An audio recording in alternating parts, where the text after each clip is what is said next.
दोस्तों मेरे प्यारे दोस्तों प्यार अच्छे से समझते चलिएगा। जो पानीपत का द्वितीय युद्ध है वो 1556 में पानीपत का दूसरा लड़ाई अकबर और हेमू के बीच हुआ था। ठीक है दोस्तों, और इस युद्ध में अकबर ने हेमू को हराया था। नमस्कार दोस्तों, स्वागत है आप सभी का इस हमारे YouTube channel Om Prakash study centre पर। दोस्तों मैं ओम प्रकाश और आज की इस महत्वपूर्ण वीडियो में आप सभी का स्वागत है। तो दोस्तों हम लोग इस वीडियो में स्टैटिक जीके देखने वाले हैं, तो इस वीडियो को कंप्लीट देखिएगा और दोस्तों पसंद आने पर शेयर जरूर करिएगा। दोस्तों पहला प्रश्न है, निम्नलिखित में से किसने हड़प नीति की शुरुआत की है? तो दोस्तों जो हड़प नीति की शुरुआत किए थे वो लॉर्ड डलहौजी किए थे। ऑप्शन नंबर जो दोस्तों वो डी राइट आंसर होगा। दोस्तों राज्य अपहरण नीति को लॉर्ड डलहौजी ने लागू किया था। इसे डॉक्ट्रिन ऑफ लैप्स भी कहा जाता है। और दोस्तों आप लोग को पता होना चाहिए कि लॉर्ड डलहौजी भारत के गवर्नर जनरल थे। इंपॉर्टेंट है, याद रखिएगा। दोस्तों लॉर्ड कैनिंग ने राज्य अपहरण नीति यानी व्यपगत का सिद्धांत को वापस लिया था। और लॉर्ड कैनिंग जो है दोस्तों वो भारत के पहले वायसराय थे। दोस्तों एक और इम्पोर्टेंट क्वेश्चन है कि 1857 ईस्वी की क्रांति के समय भारत का वायसराय कौन था? तो लॉर्ड कैनिंग था। बहुत ही महत्वपूर्ण प्रश्न है। दोस्तों आप लोग से आग्रह है कि इस वीडियो को कंप्लीट देखिएगा और पसंद आने पर शेयर जरूर करिएगा। गवर्नर जनरल लॉर्ड डलहौजी ने ब्रिटिश साम्राज्य के विस्तार से संबंधित निम्नलिखित में से कौन सी नीति पेश की थी? तो दोस्तों यह किए थे व्यपगत का सिद्धांत। ऑप्शन नंबर जो दोस्तों वो सी राइट आंसर होगा। और दोस्तों बहुत ही इंपॉर्टेंट क्वेश्चन है। दोस्तों लॉर्ड डलहौजी को भारत में रेलवे का जनक भी कहा जाता है। लॉर्ड डलहौजी किस काल में भारत के गवर्नर जनरल थे? तो दोस्तों यह जो है वो कैनिंग से पहले थे, यानी 1857 से पहले थे। ऑप्शन नंबर सी में दिया है 1848 से 1856 ईस्वी तक। ऑप्शन नंबर जो दोस्तों वो सी राइट आंसर होगा। ये आप लोग जरूर याद रखिएगा। और दोस्तों इस वीडियो को कंप्लीट देखिएगा। दोस्तों इसमें 50 इंपॉर्टेंट क्वेश्चन लिए गए हैं, तो इसको कंप्लीट देखिएगा। अगला क्वेश्चन है दोस्तों, किस वर्ष नेपाल राजा की शक्तियों को समाप्त करने में सफल रहा था? तो दोस्तों यह रहा था 2006 ईस्वी में। ऑप्शन नंबर जो दोस्तों वो सी राइट आंसर होगा। दोस्तों नेपाल के बारे में बात करी जाए तो नेपाल की जो राजधानी है दोस्तों काठमांडू है। और नेपाल जो है वो भारत के उत्तर में स्थित है। ठीक है दोस्तों, नेपाल के प्रधानमंत्री वर्तमान में केपी शर्मा ओली जी हैं और चौथी बार जो है वो नेपाल के प्रधानमंत्री बने हैं। ठीक है दोस्तों, ओली पुष्प कमल दाहाल प्रचंड की जगह लिए हैं, ये भी आप लोग याद रखिएगा। ठीक है दोस्तों, काफी इंपॉर्टेंट है। अगला है वहाँ के दोस्तों राष्ट्रपति कौन है? तो दोस्तों नेपाल के राष्ट्रपति रामचंद्र पौंडेल हैं। और पौंडेल जो है देश के तीसरे राष्ट्रपति बने हैं, ये भी आप लोग याद रखिएगा। और ये जो है दोस्तों श्री पैंडौल जो है वो विद्या देवी भंडारी का स्थान लिए हैं। ये भी इंपॉर्टेंट क्वेश्चन है। दोस्तों आप लोग इस वीडियो को लाइक जरूर करिएगा और शेयर भी करते चलिएगा। इकोनॉमिक ड्रेन के सिद्धांत को किसने प्रतिपादित किया? तो दोस्तों यह किए थे दादा भाई नौरोजी जी। ऑप्शन नंबर जो दोस्तों वो सी राइट आंसर होगा। और काफी इंपॉर्टेंट क्वेश्चन है दोस्तों। इसे धन निष्कासन सिद्धांत या ड्रेन थ्योरी के नाम से भी जाना जाता है। Poverty and un British rule in India पुस्तक के लेखक कौन है? तो दोस्तों इसके लेखक जो है वो दादा भाई नौरोजी जी हैं। और काफी उम्दा प्रश्न है दोस्तों, आप लोग इसको जरूर याद रखिएगा। दादा भाई नौरोजी निम्नलिखित में से किस पत्रिका से जुड़े थे? तो दोस्तों दादा भाई नौरोजी जो है वो रस्त गुफ्तार पत्रिका से जुड़े थे। ऑप्शन नंबर जो दोस्तों वो बी राइट आंसर होगा। और दोस्तों काफी इंपॉर्टेंट क्वेश्चन है। भारत में राष्ट्रीय आय की गणना करने वाला पहला प्रयास किसके द्वारा किया गया था? तो दोस्तों यह किया गया था दादा भाई नौरोजी द्वारा। ऑप्शन नंबर जो दोस्तों वो ए राइट आंसर होगा। याद रखिएगा दोस्तों, और लाइक जरूर करते चलिएगा दोस्तों इस वीडियो को। राज्यसभा के सदस्यों को कौन मनोनीत करता है? तो दोस्तों यह करती हैं राष्ट्रपति महोदय। ऑप्शन नंबर जो दोस्तों वो ए राइट आंसर होगा। और आपको पता होना चाहिए दोस्तों राज्यसभा का सदस्य बनने के लिए जो न्यूनतम आयु है वो 30 वर्ष भी है। इंपॉर्टेंट क्वेश्चन है। राज्यसभा सदस्य बनने के लिए न्यूनतम आयु क्या होती है? तो दोस्तों इसके लिए जो है राज्यसभा के सदस्य बनने के लिए न्यूनतम आयु 30 साल होनी चाहिए। ऑप्शन नंबर जो दोस्तों वो डी राइट आंसर होगा। और वहीं दोस्तों पूछा जाए लोकसभा का सदस्य बनने के लिए न्यूनतम आयु कितनी होनी चाहिए? तो 25 वर्ष होनी चाहिए। लोकसभा का सदस्य बनने के लिए न्यूनतम आयु कितनी होनी चाहिए? तो दोस्तों 25 वर्ष होनी चाहिए। ऑप्शन नंबर जो दोस्तों वो ए राइट आंसर होगा। दोस्तों लोकसभा का सदस्य बनने के लिए न्यूनतम आयु 25 वर्ष, जबकि राज्यसभा का सदस्य बनने के लिए न्यूनतम आयु 30 वर्ष चाहिए। ठीक है। और दोस्तों इसी प्रकार राज्य की विधानसभा का सदस्य बनने के लिए न्यूनतम आयु जो है वो 25 वर्ष चाहिए। ठीक है, ये भी इंपॉर्टेंट क्वेश्चन है। विधानसभा का सदस्य बनने के लिए न्यूनतम आयु की आवश्यकता क्या है? तो दोस्तों राज्य की विधानसभा का सदस्य बनने के लिए न्यूनतम आयु जो है वो कम से कम 25 वर्ष होनी चाहिए। ऑप्शन नंबर जो दोस्तों वो डी राइट आंसर होगा। सुंडा जलडमरू मध्य दो द्वीपों के मध्य स्थित है, उनमें एक जावा है, दूसरा द्वीप कौन सा है? तो दोस्तों दूसरा जो है वो सुमात्रा है। ऑप्शन नंबर जो दोस्तों वो डी राइट आंसर होगा। दोस्तों सुंदर जल डमरू मध्य जावा एवं सुमित्रा के बीच स्थित है, ठीक है, या सुमात्रा के बीच स्थित है। भारत की राष्ट्रीय आय का आकलन करने वाली एजेंसी है, इनमें से कौन सी है दोस्तों? तो केंद्रीय सांख्यिकी संगठन है। ऑप्शन नंबर जो दोस्तों वो डी राइट आंसर होगा। और एक इम्पोर्टेंट बात दोस्तों, भारत में राष्ट्रीय सांख्यिकी दिवस हर साल 19 जून को मनाया जाता है, ये भी याद रखिएगा दोस्तों। गांधी इरविन समझौता कब हुआ था? तो दोस्तों गांधी इरविन समझौता 5 मार्च 1931 ईस्वी को हुआ था। ऑप्शन नंबर जो दोस्तों वो बी राइट आंसर होगा। और दोस्तों काफी इजी प्रश्न है। वर्ल्ड बैंक की स्थापना कब की गई थी? तो दोस्तों वर्ल्ड बैंक की स्थापना 4 जुलाई 1944 ईस्वी को करी गई थी। ऑप्शन नंबर जो दोस्तों वो डी राइट आंसर होगा। और इसका मुख्यालय जो है दोस्तों वाशिंगटन डीसी में स्थित है। दोस्तों आप लोग सोच रहे होंगे कि बहुत इजी लेवल के क्वेश्चन है। दोस्तों कोई भी कॉम्पिटिटिव एग्जाम में इजी प्रश्न अगर आप लोग सही कर दे रहे हैं तो आप लोग का सिलेक्शन श्योर है दोस्तों, ठीक है। और डिफिकल्ट जो होता है वो सबके लिए डिफिकल्ट होता है। वर्ल्ड बैंक का मुख्यालय किस देश में स्थित है? तो दोस्तों वर्ल्ड बैंक का मुख्यालय जो है वाशिंगटन डीसी में स्थित है, जो कि अमेरिका में पड़ता है। ऑप्शन नंबर जो दोस्तों वो बी राइट आंसर होगा, ठीक है। और इसकी स्थापना 1944 में करी गई थी। योजना आयोग के पदेन अध्यक्ष कौन है? तो दोस्तों योजना आयोग के जो अध्यक्ष पदेन अध्यक्ष होते हैं दोस्तों वो देश के प्रधानमंत्री होते हैं। ऑप्शन नंबर जो दोस्तों वो बी राइट आंसर होगा। और दोस्तों आप लोग को पता होना चाहिए कि योजना आयोग का जो स्थापना है 1950 में किया गया था और इसका नाम 2015 में बदलकर नीति आयोग कर दिया गया था, ठीक है। ये भी आप लोग याद रखिएगा। अर्थशास्त्र के जनक कौन है? तो दोस्तों अर्थशास्त्र के जनक जो हैं वो एडम स्मिथ जी हैं। ऑप्शन नंबर जो दोस्तों वो डी राइट आंसर होगा। दोस्तों और अगर पूछा जाए वहीं कि अर्थशास्त्र नामक पुस्तक के लेखक कौन है दोस्तों, तो कौटिल्य हैं, चाणक्य हैं, विष्णुगुप्त है, ठीक है, जो चंद्रगुप्त मौर्य के गुरु थे। और दोस्तों वेल्थ ऑफ नेशन पुस्तक किसके द्वारा लिखी गई है? तो दोस्तों एडम स्मिथ द्वारा लिखी गई है, ठीक है। काफी इंपोर्टेंट है, जरूर याद रखिएगा दोस्तों। वेल्थ ऑफ नेशन पुस्तक के लेखक कौन है? तो दोस्तों इसके लेखक एडम स्मिथ जी हैं। ऑप्शन नंबर जो दोस्तों वो सी राइट आंसर होगा। और काफी इंपोर्टेंट क्वेश्चन है दोस्तों, ठीक है। अगले प्रश्न की ओर बढ़ते हैं। अर्थशास्त्र के लेखक कौन थे? तो दोस्तों अर्थशास्त्र के जो लोग लेखक थे कौटिल्य थे। ऑप्शन नंबर जो दोस्तों वो सी राइट आंसर होगा।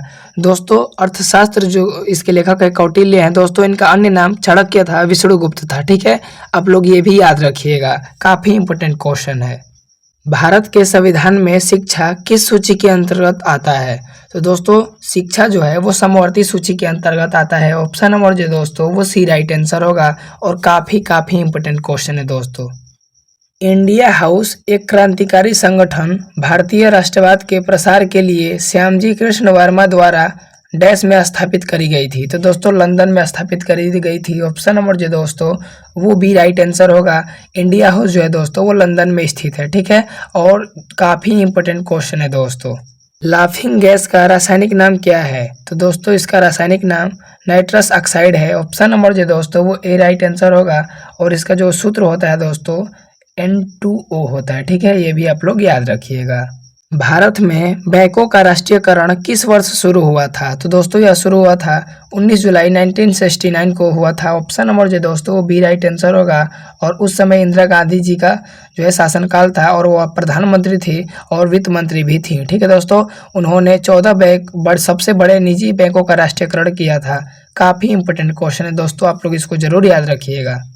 मुद्रा राक्षस के रचयिता कौन है या लेखक कौन है? तो दोस्तों मुद्रा राक्षस के लेखक जो हैं वो विशाखदत्त जी हैं। ऑप्शन नंबर जो दोस्तों वो सी राइट आंसर होगा, ठीक है।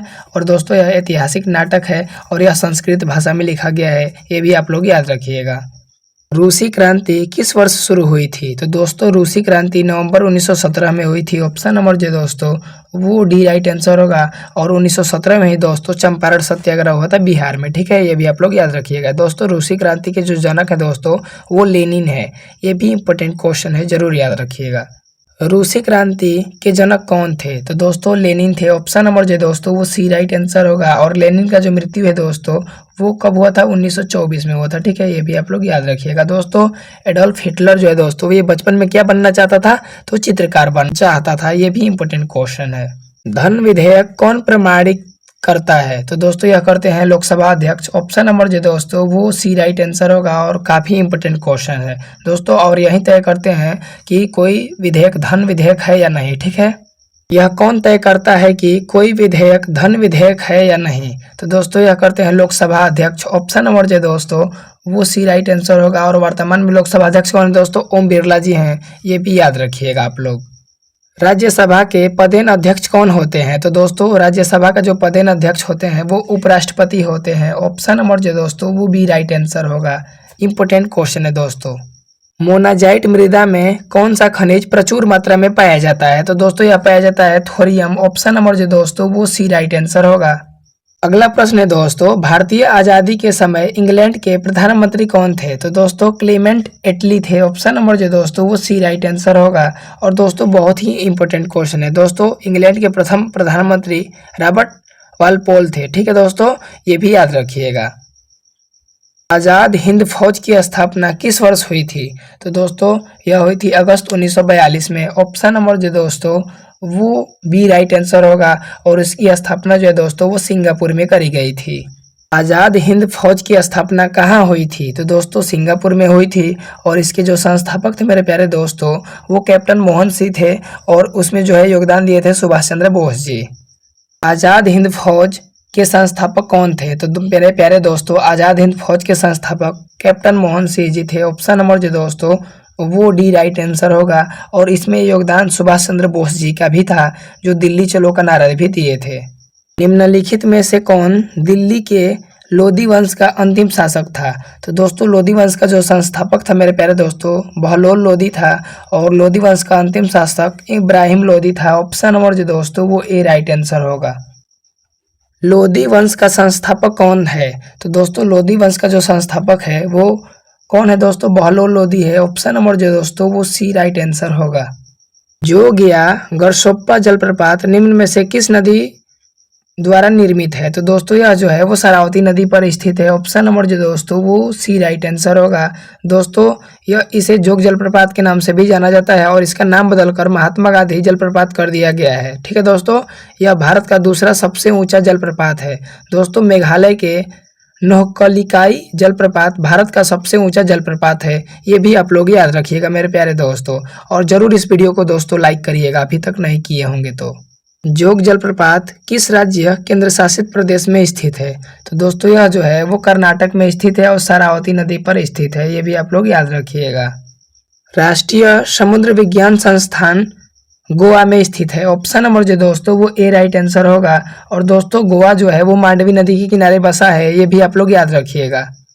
भारतीय सेना दिवस यानी इंडियन आर्मी डे प्रत्येक वर्ष कब मनाया जाता है? तो दोस्तों यह मनाया जाता है 15 जनवरी को। ऑप्शन नंबर जो दोस्तों वो ए राइट आंसर होगा। चक्रवात को दुनिया के अलग अलग हिस्सों में अलग अलग नामों से जाना जाता है। फिलीपींस में इसे क्या बोलते हैं? तो दोस्तों फिलीपींस में चक्रवात को जो है दोस्तों टाइफून बोलते हैं। ऑप्शन नंबर जो दोस्तों वो सी राइट आंसर होगा।